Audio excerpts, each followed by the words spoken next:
Então vamos lá tentar gravar esse vídeo pela terceira vez. A primeira teve algumas interrupções e eu resolvi gravar de novo. Na segunda, na metade do processo, eu vi que eu não estava gravando meu ecrã e só o webcam da forma como está agora.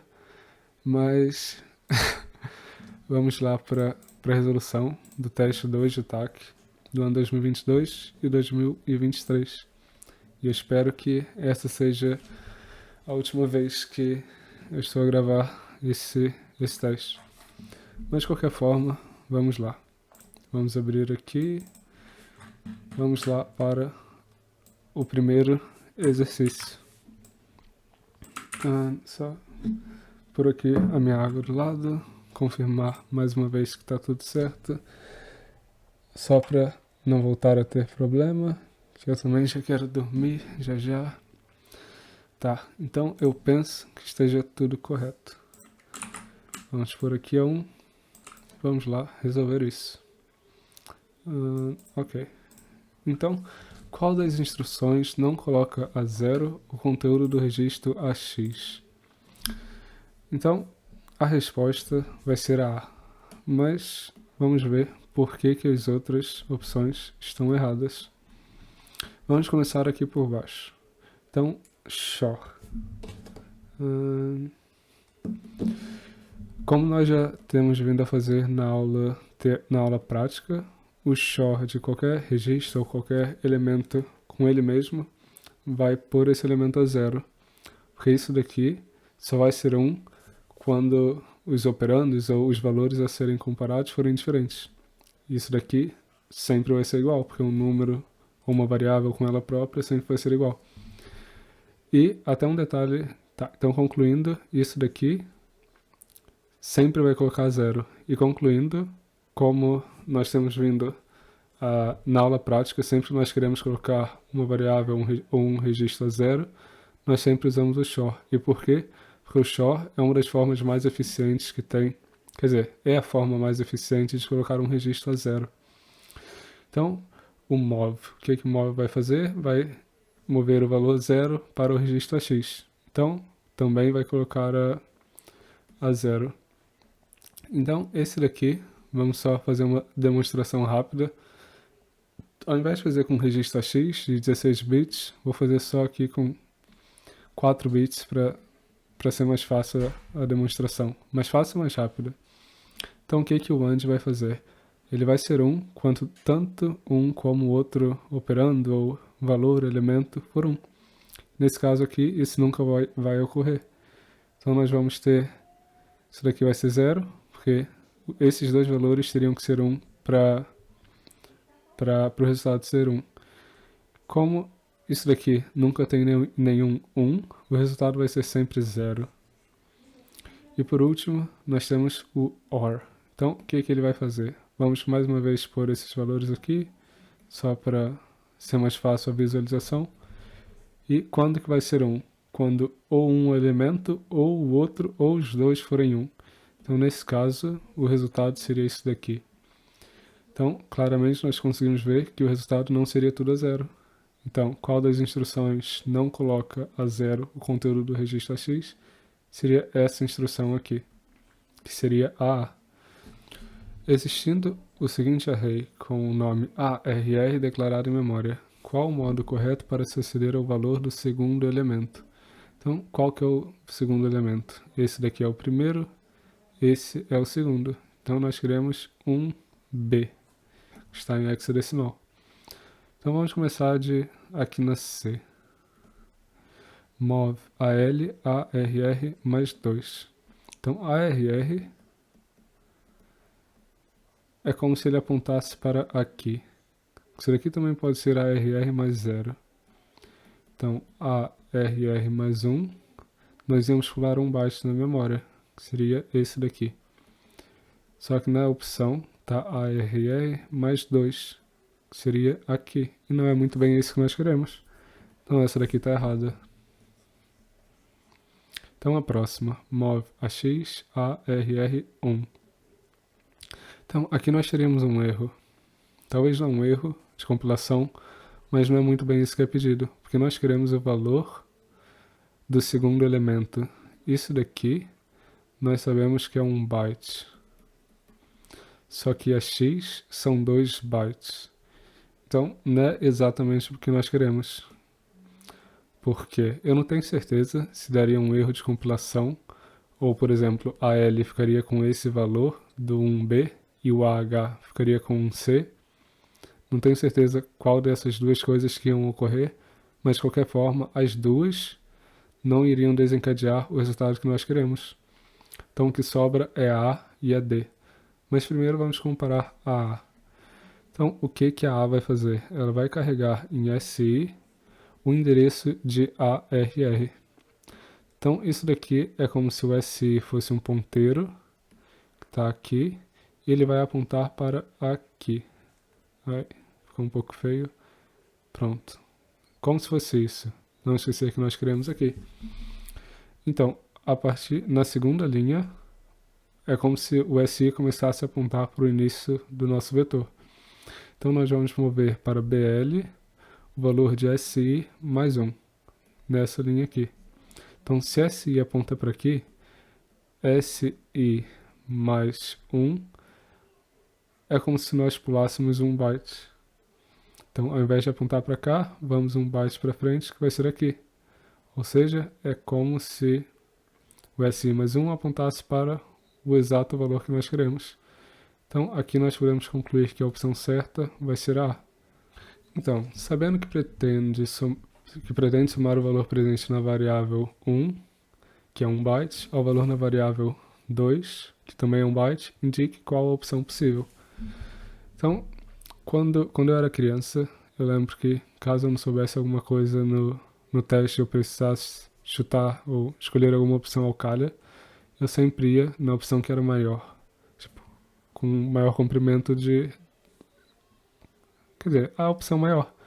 E nesse caso aqui eu teria alguma sorte, porque de fato a opção maior é a opção correta. Mas primeiro vamos ver por que as outras estão erradas. Então vamos começar aqui pela A. Então, qual que vai ser o problema? O problema vai estar aqui nessa linha, porque BX é um registro com 16 bits, ou seja, 2 bytes, só que a variável 2 ela só tem 1 byte. Então aqui já daria um erro de compilação. Então aqui nós sabemos que essa já está errada. Então vamos ver aqui o que acontece na D agora. Então na D, o AL vai tomar o valor da variável 1. O BL vai tomar o valor da variável 2. E depois nós vamos adicionar nessa linha aqui, o que vai acontecer? O AL vai tomar o valor do AL mais BL. Só que isso daqui pode causar um overflow. Então a nossa flag do carry, ou seja, a flag do carry, vai estar a 1 depois dessa, quer dizer, pode estar a 1. Então o ideal seria nós usarmos o add with carry, que é o que nós usamos aqui, só que esse operando, ele deveria ser o AH, porque com esse AL, o resultado dessa soma, ele vai ser sobrescrito. Ou seja, nós vamos perder o resultado da soma e o carry, que ocorreu, vai ser sobrescrito sobre o resultado da soma. Então isso daqui também já daria um erro. Então o que resta é a B e a C. Como eu já disse que essa daqui é certa, vamos ver por que a C está errada agora. Então o que a C ela vai fazer? Ela vai colocar o AH a 0, o AL vai ser a variável 1, e depois vamos adicionar a AL a variável 2, ou seja, AL, que é igual a variável 1, vai ser a variável 1 mais variável 2. Até aqui está tudo certo. O único problema é o do overflow. Isso daqui pode desencadear um overflow. Não quer dizer que vai desencadear. Pode desencadear, caso o resultado seja maior que 255. Então, aqui, o que isso daqui vai fazer? nós já temos o h a 0, só que isso daqui vai adicionar ao valor atual de h, que é 0, vai adicionar 0, ou seja, não vai fazer nada. Isso daqui, para ela estar certo, deveria ser ADC ao invés de AD. E esse seria o problema. Então, por último, vamos lá ver o que vai acontecer na B, que é a opção correta. Então, nós vamos ter que AL vai ser a variável 1, BL vai ser a variável 2, e depois nós vamos colocar tanto AH como BH a 0. E depois nós vamos adicionar o valor de AX e BX. E o que é isso daqui? Eu acho que agora talvez possa ser útil fazer uma representação aqui. Aqui nós sabemos de certeza que isso daqui vai ser só zeros. Então, tanto o AH, que é o A high, tanto o BH vão ser inicializados, quer dizer, vão ser setados a 0 depois dessas instruções. Então, o que vai estar aqui? É a variável 1 e aqui vai estar a variável 2. E, nesse caso, nós temos uma cobertura completa para os overflows. Por quê? Porque, por mais que ocorra um overflow na variável 1 e na variável 2, nós temos todo esse espaço aqui disponível para cobrir qualquer overflow que possa vir a ocorrer. Por quê? Apenas nessa opção, a soma ela é feita entre dois operandos de 16 bits cada. Por exemplo, aqui eu também não disse, mas isso daqui seria um erro de sintaxe, e daria um erro de compilação, porque nós não podemos adicionar 8 bits, que é o AL, a um registro de 16 bits.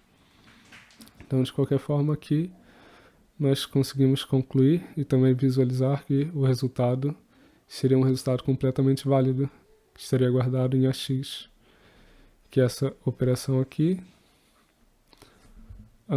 na verdade, não vai ser guardado em AX, porque BX aqui é o destino e aqui é a origem. Quer dizer, eu não tenho certeza aonde que ia ser guardado, mas de qualquer forma ia ser guardado em algum lugar e o resultado não apresenta nenhum erro.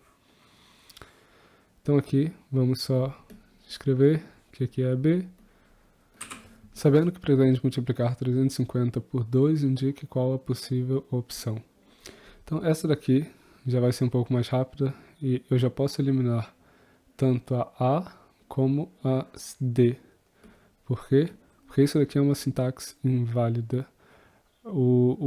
A instrução mul e div nunca podem ter mais que um operando. Nesse caso nós temos bx e 2, ou seja, 2 operandos. Isso daqui não é uma sintaxe válida, já daria um erro. Então o que resta é a B e a C. Então agora é descobrir qual que seria o resultado. Vamos supor que esse valor aqui, vou fazer essa pequena demonstração porque seria mais fácil. Vamos supor que esse valor aqui fosse 256. E eu vou usar essa demonstração para explicar porque que a B está errada.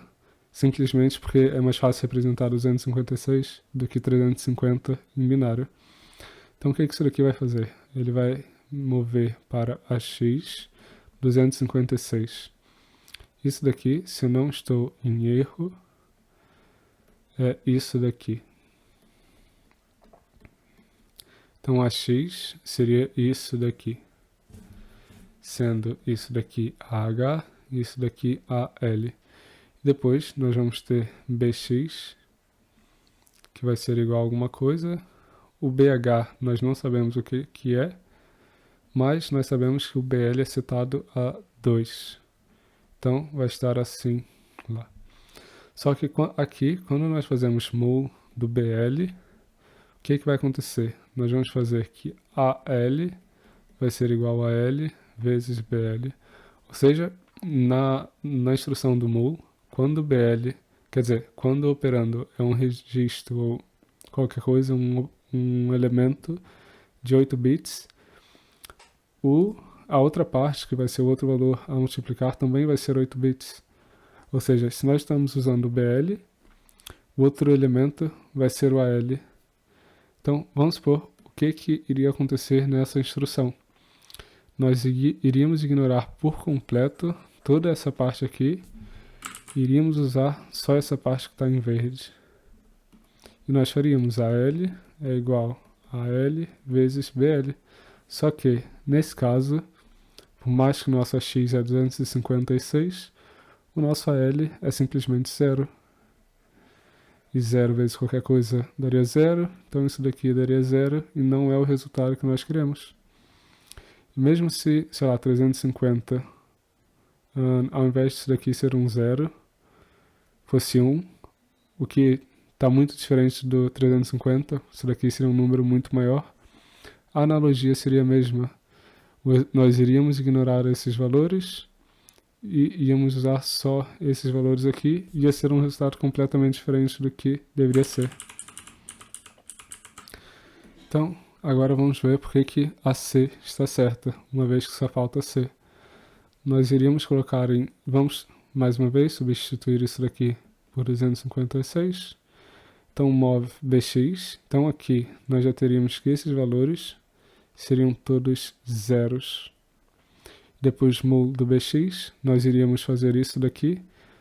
No mul bx, ele faz o quê? O ax vai ser igual. Quer dizer, nesse caso, eu não lembro se eu expliquei corretamente no outro, mas de qualquer forma, a ideia de falar que estava errado está correta.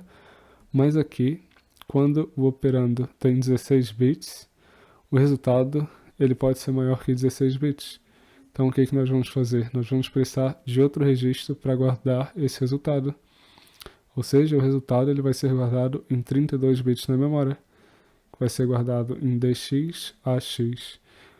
Então, quando nós fazemos esse bx, o resultado estaria completamente correto, só que ele vai ser guardado em dx ax. E é isso, não tem muito o que dizer. O dx ele não precisa ser inicializado a 0, porque aqui o próprio resultado, uma vez que ele tem 32 bits, ele vai sobrescrever o que já está lá no dx. E é isso. O resultado, a metade low do resultado ia vir para o ax, e a metade high do resultado ia vir para dx. E essa é a explicação. Então, a opção correta é a C. Então, agora a 5. Qual o valor em decimal do terceiro elemento de var 6? Essa daqui já é um pouco mais chata, porque logo a primeira já está pedindo uma variável cá no fim. E o que nós vamos... na verdade essa aqui é bem fácil até. Geralmente, no teste 2, nós temos que sempre fazer um mapeamento da memória aqui. Cada variável pertence a... Quer dizer, quais bytes pertencem a cada variável, blá blá. Só que nesse caso, a variável 6, ela vai ser um pouco mais fácil de encontrar. Por quê? Porque ela vai ser definida, não sei se podemos chamar isso de vetor, mas na memória, cada valor desse vai ocupar 1 byte. Então, na memória nós vamos ter 1, aí depois vamos ter 2, e depois vamos ter 5 duplicações do valor 3. Ou seja, na memória nós vamos ter 0,1, 0,2 e depois 0,3, 0,3, 0,3, 0,3, 0,3. Então agora é só achar esse padrão aqui na memória, que vai estar aqui. Vou pôr em outra cor para ser mais fácil de encontrar. Então, está aqui. 0,1, 0,2 e depois vou até pôr em outra cor, laranja, e depois aqui 5 vezes o 0,3. E o que pedem aqui? Qual o valor em decimal do terceiro elemento de variável 6? Então, aqui é o primeiro elemento, segundo, terceiro. Então, o terceiro elemento da variável 6 é 3. Então, está aqui. Então, a resposta vai ser 3, que é a opção C. Qual o valor em decimal de var 2? Então, vamos lá voltar para a ideia do mapeamento que eu tinha dito. Então, a variável 1, vamos já apagar isso daqui. Eu acho que eu posso pôr aqui assim, que vai ajudar a gente um pouco. Então, a variável 1, ela vai ser apenas 1 byte e ela vai ter o valor de 16. Lembrando que esse valor está em decimal. Então, 16 em decimal é 10 em hexadecimal. Então, nós temos aqui esse 10. Uma vez que é só 1 byte, é mesmo só esse 10. Então, vamos colocar aqui vamos fazer como se fosse uma tabela. Aqui vai ser a variável. E aqui vai ser não. Aqui vai ser bytes na memória. Tá, então aqui assim, esse C, talvez eu coloque aqui. Tá, então agora já está mais fácil. Então variável 1 vai ser apenas esse 10. Logo a seguir, nós temos a variável 2. Lembrando que as variáveis estão sempre distribuídas de forma contínua na memória. Então agora nós temos a variável 2, que só vai ser 1 byte também, só que ela vai ter um sinal, que esse S significa signed, tem sinal. Signed byte. Assim. Então, qual que vai ser esse valor? Uma vez que é só 1 byte, vai ser esse F8. Então, variável 2 vai ser F8. Então, o que nós temos que fazer?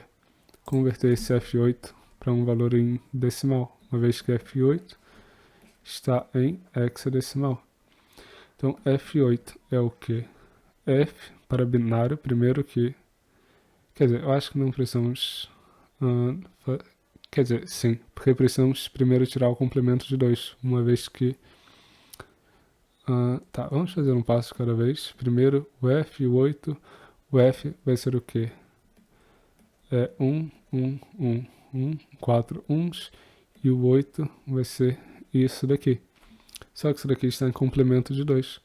Então agora, para obter o valor real, nós vamos até o primeiro 1.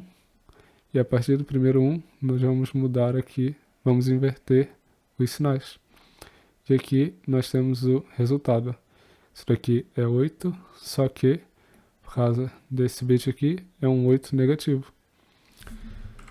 Então, essa variável 2, que na memória está como F8, ela representa o valor menos 8. Então aqui é B. Então, só apagar aqui para criar espaço para escrever a resposta. E aqui temos a B.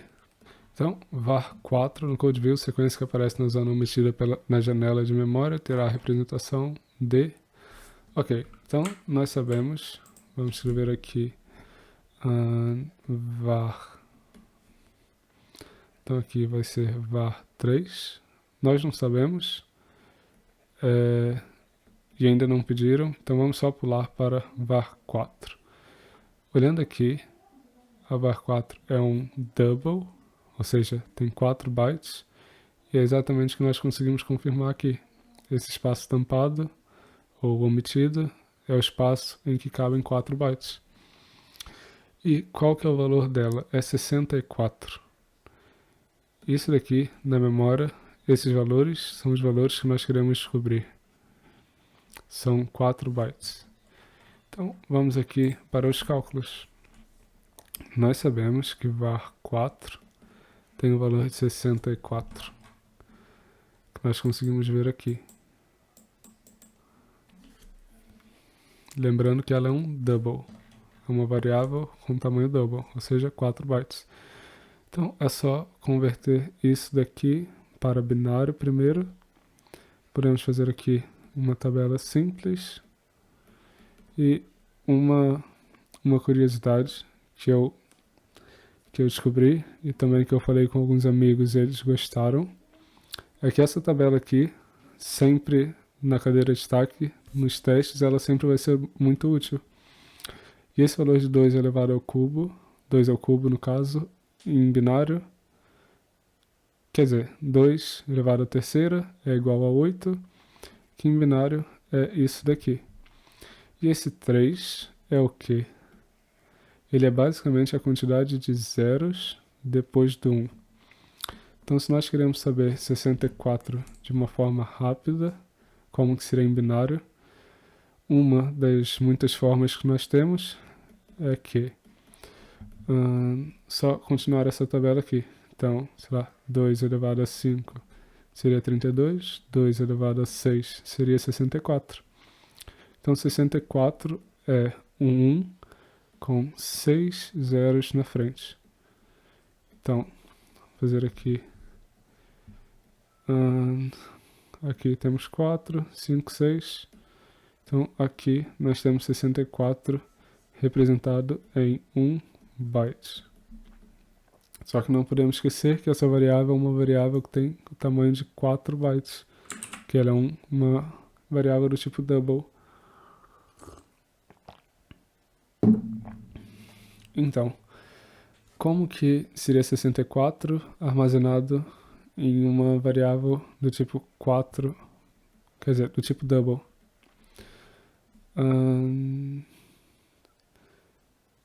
Isso daqui, ok, então isso daqui seria 0 e isso daqui é 4. Então seria isso daqui. Ou seja, isso daqui é como se fosse a representação do 64. Só que nós temos que lembrar que na memória, por causa daquela propriedade do little endian, o byte menos significativo, ele é guardado no endereço de memória, quer dizer, sim, no endereço de memória com o menor valor numérico. Então, como nós podemos ver aqui nessa parte, esse primeiro endereço aqui, ele tem o endereço 000, quer dizer, o offset 000, aí no próximo seria 0001 e assim vai indo. Ou seja, mais para a esquerda é o menor endereço, é o endereço com menor valor numérico. Ou seja, o byte menos significativo vai cá para a esquerda, que é o endereço com menor valor numérico. Aí depois esse daqui ia vir para cá, esse ia vir para cá, depois esse ia vir para cá. É mais ou menos como se invertessem a memória. Então lá no code view é assim que essa variável 4 vai estar armazenada.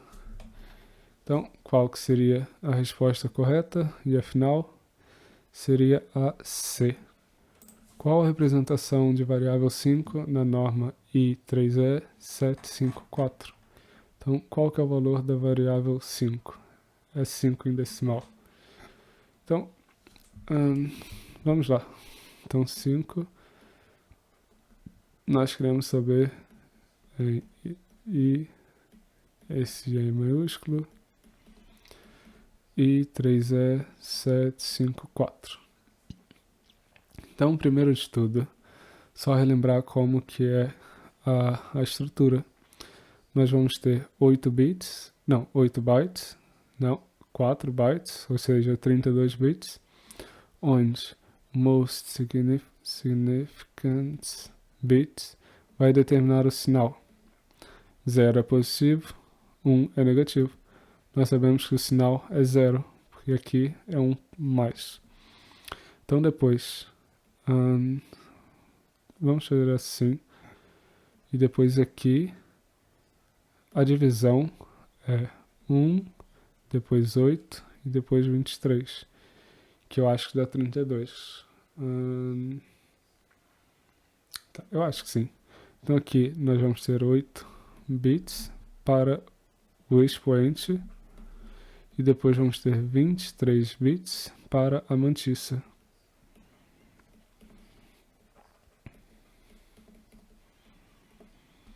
Então, nós precisamos, primeiro, vamos converter esse valor para binário.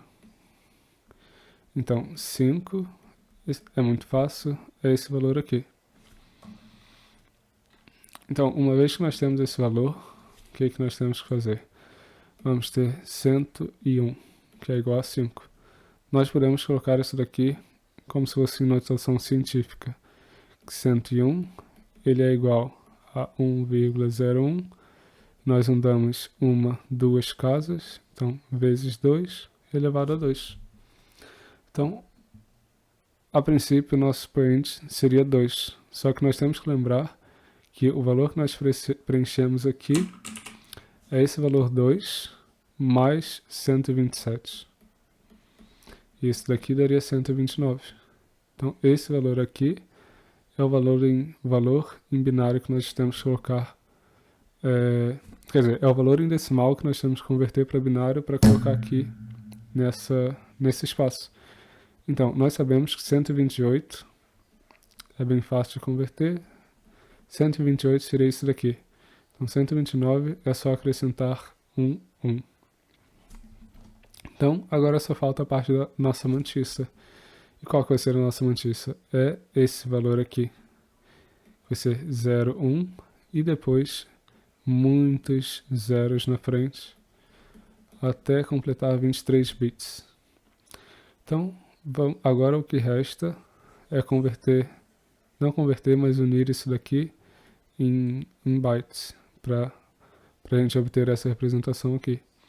Então, aqui nós vamos ter um nibble e depois aqui assim, ou seja, aqui assim, até aqui nós temos 1 byte, aí depois aqui é 4, depois aqui 1, 2, 3, 4, 5, 6, 7, 8. Então isso daqui vai ser o quê? Assim tá um pouco confuso, mas então, esses 4 aqui primeiro, isso daqui é um 4 e depois nós temos 0, tá? Então aqui vai ser 40, depois aqui nós vamos ter 8 mais 2 que é 10, que é A, então A, então aqui é 0 e depois vai ser tudo 0.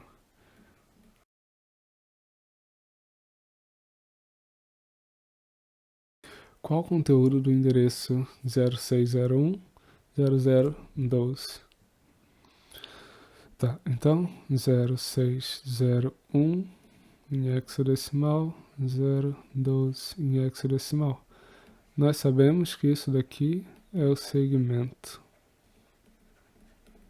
E isso daqui é o offset.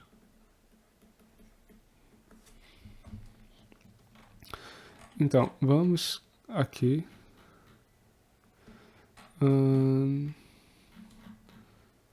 06, ok. Então, o que nós podemos fazer? Primeiro nós podemos obter isso daqui é um endereço lógico. Vamos escrever aqui do lado. Isso aqui é o endereço lógico. Primeiro vamos obter um endereço físico, que vai ser esse daqui. Nós acrescentamos um 0, que nós basicamente multiplicamos por 10 em hexadecimal, e depois somamos o offset, que vai ser isso daqui.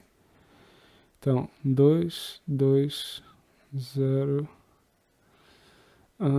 Eu acho que o processo é esse, não tenho certeza, mas deixa eu só confirmar. Ok. Tá, então o endereço físico vai ser esse daqui. 0602 com offset. Quer dizer, vamos só por assim. Então, o que nós temos que fazer agora? Esse daqui é o nosso endereço físico. Então, o que nós podemos fazer? Nós podemos subtrair o endereço inicial, ficando assim só com o offset. O offset é 06, quer dizer, o endereço inicial é 0602, depois tudo 0. Então, o inicial vai ser 0602 e depois tudo 0. Então, o endereço, isso daqui é um endereço lógico. endereço lógico. Então, o endereço físico vai ser 0602 vezes 10. Isso aqui é a mesma coisa que só adicionar um zero. E depois somar o offset. Sendo o offset 0, nós temos isso daqui, que é o endereço físico. Então agora, se nós subtrairmos esses dois valores, nós ficamos só com o offset, que eu acho que não tenho certeza que está certo. 0, 1, 2. Tá, porque esse aqui eu acho que já faz algum tempo que eu fiz esse exercício. Mas, então, nós temos que o offset é 2. Lembrando que esse offset está em hexadecimal. Nesse caso, como o offset é menor que 9, nós não temos nenhum problema. Mas caso o offset fosse, se esse resultado aqui fosse lá 12, nós íamos precisar converter esse 12 para decimal, que daria um número diferente de 12. Porque esse valor aqui, como ele é menor que 9, nós temos que ele é igual. E o que nós vamos fazer? Nós vamos pular algumas casinhas aqui. Porque nós sabemos que 2 é o offset. Então, se nós começamos aqui, nesse 10, nós vamos andar 1, 2 casas. Chegamos nesse 0, 0. E aqui está a explicação por que, caso o offset fosse maior do que 9, em hexadecimal nós teríamos que converter, porque imagina que o resultado dessa operação aqui fosse 15. 15 em hexadecimal não são 15 unidades assim, tipo, pulando 15 vezes. Seria preciso converter para decimal, para depois obter o valor de casas que a gente ia pular de byte em byte. Então aqui nós temos que o valor seria 0, 0, que é a opção B. Então aqui nós temos a B. Vamos lá apagar isso.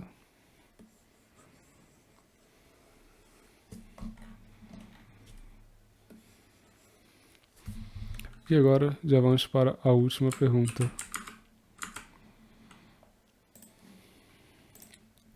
que é a 6.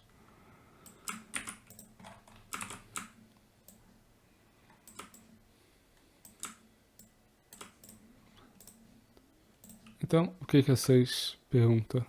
Ela pergunta o tipo da variável, o tipo de variável de var1. Essa daqui é muito simples, só vir aqui. Então, é db. E o que significa db? Então, db. Então, sendo db defined byte, nós sabemos que a variável var1 é um byte. Ou seja, a resposta certa é a C. E aqui chegamos ao fim da resolução do teste.